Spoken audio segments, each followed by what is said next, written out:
You can get a really good deal on a house by buying a foreclosure. Maybe it's your first house, maybe it's your first investment property.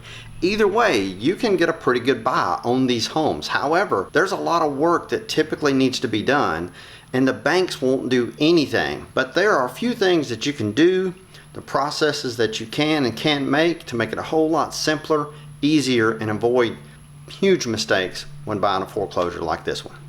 You see, buying a foreclosure like the one we're about to walk through can be pretty lucrative. However, it's a lot different today than it was years ago. You see, years ago, they would actually put these properties in the newspaper, and they have to publicly advertise these properties and promote properties like the one we're about to walk through. However, it's way different now. These properties are listed with real estate brokers. But look, these homes can be a great buy. They can actually be a great purchase. This property, for example, is in Covington, Louisiana. The price on this house is $217,500. Now, it's a 4-bedroom, 2-bath house, 12-foot ceilings, covered back porch. We'll show you that here in a second. And it backs up to a pond, so a lot of great features. However, most of these properties, the banks will not fix anything. They won't do anything. So you have to know that even though it could be a lucrative way, you want to make sure that the house that you're looking to purchase, the one you're looking to buy, is actually worth what they're willing to sell it for. So look, I know any property that you purchase like this, for the most part, you're going to get the home appraised if you're getting any sort of a bank loan or a mortgage, because basically they want to make sure that the house is worth what they're willing to loan you the money for the property. However, we have people that purchase houses like this with cash, and that's why we always say, whatever you do, make sure that the home that you're purchasing, you don't get too caught up emotionally in that purchase, whether it be your 10th investment property or your 100th investment property or your first investment property. Make sure that the home that you're looking to purchase is actually worth it. Now, it's important to know how the process actually works. So what happens is people go through stressful situations. Perhaps they've lost a job, had an illness in the family, gone through a divorce. As a result, they get 30 to 60 days behind in the mortgage payment. Once you get behind in your mortgage payment, the mortgage company's going to send you letters. They're going to probably call you on the phone, and they're going to basically say, hey, are you aware that you haven't paid your mortgage payment? And from that point, they'll start the process of making sure you know consistently on a weekly basis that you're behind in your mortgage payment. Now, it will vary from bank to bank, mortgage company to mortgage company, and the mortgage companies hire actually a processing company that what they call services that loan. Now, they service the loan, so once you're behind 3 to 4 months, they'll let you know that you're actually full-on delinquent, and they're going to start the foreclosure proceedings. Now, regardless of where you are in the country, in the United States, the process is pretty much the same. The mortgage company reaches out to an attorney, the attorney reaches out to the county, the parish, the county and the parish basically at that point serves papers to the property owner. Typically 60 to 80 days after the papers are served, the house will be sold at the courthouse steps. Now, the process of actually selling the property at the courthouse steps, and listen, every property before it's listed, like this one is listed with a real estate company, it's on the market for sale, but before it gets to that point, it goes to the courthouse. The courts actually attempt to sell the property with an attorney representing the bank for the bank. Now, you can walk up the steps. There's typically the same day, every day of the week, they sell these properties. They'll be selling them, and most of the time you won't even know what's going on. Now, when I say sell at the courthouse steps, it's just that simple. They give everybody notification of the specific date that the property is going to be sold. They typically do those around 10 or 11 o'clock in the morning. Anyone can show up and anyone can bid on the property. Now, if you go to your county's or your parish's website, they'll show you pretty much what the red amount is going to be, or RID amount. And that amount is what the bank's minimum requirement to take on the property. Now, you have to be aware, because a lot of these properties you never get to see on the inside. You get to look at the outside of the property, but they're locked up because basically they change the locks and everything. They hire a company to go out and look at the property. They have real estate agents give broker opinions of the property and its value. Once it goes to the courthouse sale, they cannot sell the property less than what they need to get out of the property. Now, from there, they'll put the property on the market. Now, if you do buy the property, you have to know that if you're going to buy the property at the courthouse steps, you have to pay for it typically that day with cash, as is, where is. No inspections. Now, keep in mind that RID amount that the bank's trying to get on the property isn't always what the bank needs to get out of the property, But what they look at is, what is the property worth? So they have agents giving broker price opinions, and the agents in their local markets are telling them what the house is worth. And from there, they try to get that at the courthouse steps. If they don't, they simply take the property back and put it on the market, just like this one. Now, buying a house at the courthouse, you're not going to be able to inspect that property. You're buying it as is, where it is. Now, if you buy a property and it's listed with a real estate company, you'll be able to have the property inspected fully. But please know, banks are not going to fix anything on the property. They're selling them as is, where is. And that's why I always say it's so important not to just get a traditional home inspection. You have to know that most of these homes that are foreclosed, some of them have sat as long as a year. And yes, the chirping will drive you crazy. It drives me crazy because the power's been turned off and it's been turned back on. The power's off now. Once the power's off, the smoke detectors kind of kick in and they've got batteries, but you get it. Had to get out of there. Chirping's driving me crazy. So if you're buying a house and you're buying it as is, what's the big deal about inspecting? Well, you can have the property inspected. You just have to know that the bank's not going to fix anything. But don't just get it traditional inspection. You got to make sure that the HVAC is working. There's no mold, there's no mildew. These houses have been stoved up for a long time. That's what my grandmother used to say. And a lot of stuff can and could go wrong with them, and typically does. Now, utilities are not turned on when you buy a foreclosure that's listed with a real estate company. So it's your responsibility to have the utilities turned on. They'll typically do that for about 15 days. Once the utilities are turned on, you can schedule your inspection. Once your inspection's done, you'll know from that point, okay, the HVAC is shot or the HVAC works. There's 1 or 2 units, the water heater doesn't work.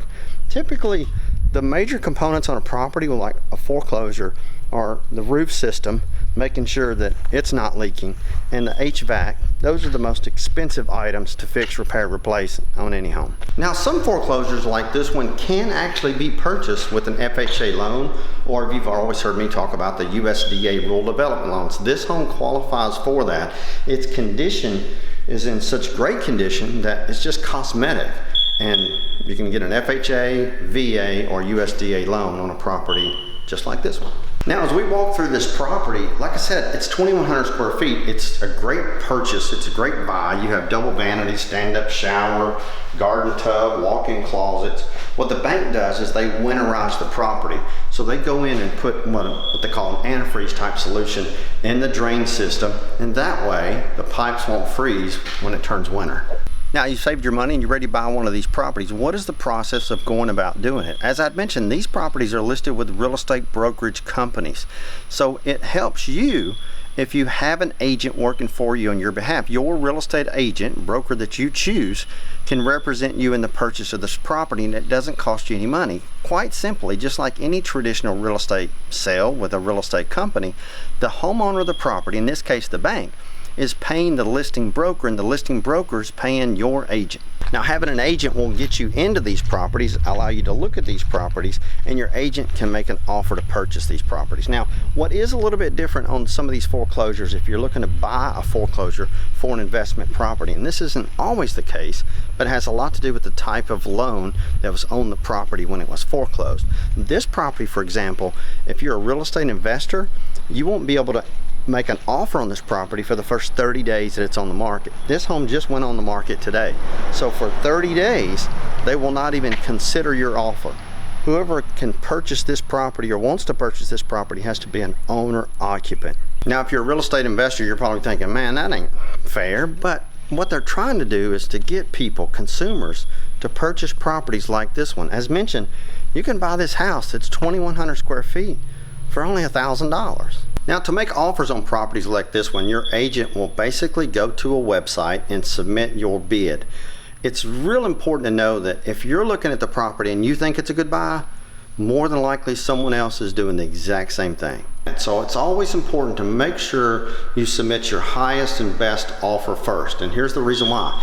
Banks don't negotiate. They don't go back and forth. They don't tell you, no, I won't take your offer, but I'll take this. They simply accept your offer or they reject your offer. One thing's also to be noted is those houses, they're hot inside in the summertime. So forgive me, I'm a little sweaty. Now, if you've already subscribed to my channel, thank you so much. I really do appreciate your subscribing to our channel, and leave comments, anything we can do to help you when it comes to real estate. My name's Wayne Turner. I've done just about everything real estate for the last 30 days, and I love being able to share and teach all the things that I've learned to people like yourself. Now, if you win the bid on a property, more than likely this house is going to smell musky. Sometimes it'll smell damp. If it smells moldy or anything like that, you need to get a mold test. Now, a mold test typically run you $400 to $600. It takes a couple of days, 2 to 3 days to get the results back. But what's really neat about that is they'll set up this machine inside the home and they'll test the air quality. They'll send that off to be, there's typically a place in Florida, they'll send that off, they'll have it tested, and they'll let you know if there's anything in the contents of which are in the air in that property. So not only will they tell you what type of mold spores, if any, are in the property, they'll tell you the highest concentration in a specific area and where it's coming from. Quick story, we had a house that we had listed for sale, and it had a mold and had a mildewy, musky smell. We didn't know where it was coming from. Oftentimes, especially if a property has had water in the property, you don't know if it's in the walls, where it's coming from. In that instance, we found exactly where it came from. It took about $4,000 to $5,000. It was professionally removed, remediated, and abated. The people bought the house, and it was a win-win for everyone. Some of these properties that you'll buy like this, they actually have swimming pools. You'll want to make sure the swimming pool's inspected. Some of them have satellite dishes. Some of them have outdoor kitchens. Like this one has an outdoor kitchen, full-on sink. It's got a storage building that backs up to a pond. You'll just want to make sure that all those items are checked over and checked over and checked over. Now, one of the biggest things that are missed when you're looking at buying a foreclosure are the drains. I don't know why, but people get frustrated at houses and they literally pour concrete down the drain.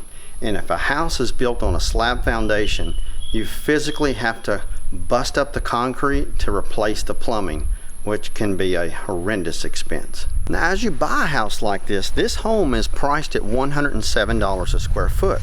That's based on the square footage. It has this really nice storage building right behind me, plus a covered back porch. So it would cost you about $190,000 in my market of Southern Louisiana to build this house just like it is, just like it sits. Yeah, you're talking close to $400,000, but you can buy this one as it sits right now for $217,500. So look, the benefits are this. More than likely, the bank's got it priced right, priced within reason on the market to sell. More than likely, someone else is going to be looking to buy that property, making a bid on the property. The good news is they've done a full title search on the property. They make sure there's no back taxes, liens, encumbrances, third mortgages, or anything like that. So once you close on this property, once you contract it, you get the bid accepted, you do your home inspection, all your due diligence, you can close on these properties within about 30 days, after which it's your home. Congratulations.